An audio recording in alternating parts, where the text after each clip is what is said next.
粉肠我们剁一些花刀，然后切成长段。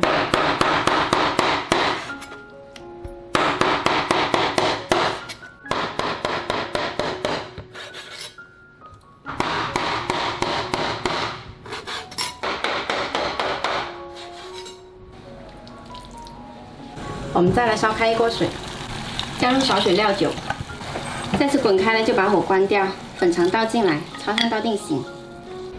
定型后马上捞出来，沥干水分。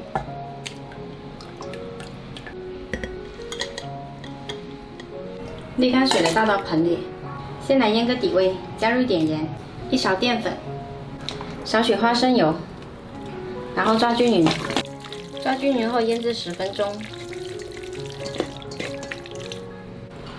然后我们来把豆豉、姜、蒜还有红葱头切碎，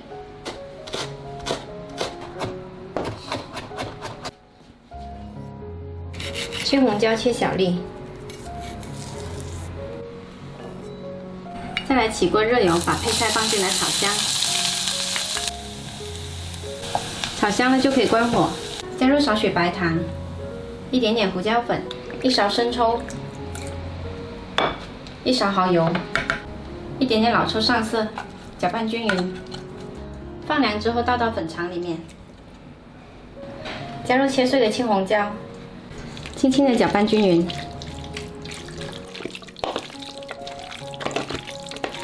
然后就可以装盘啦，摊平来。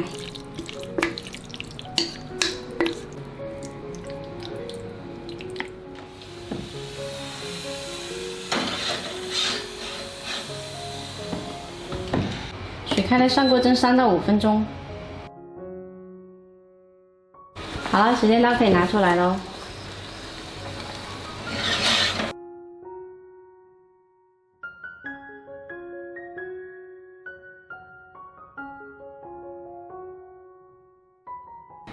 今天这道豉汁蒸粉肠呢，是我们广东的一个特色做法，吃起来脆爽嫩滑，喜欢的朋友可以试一下哦。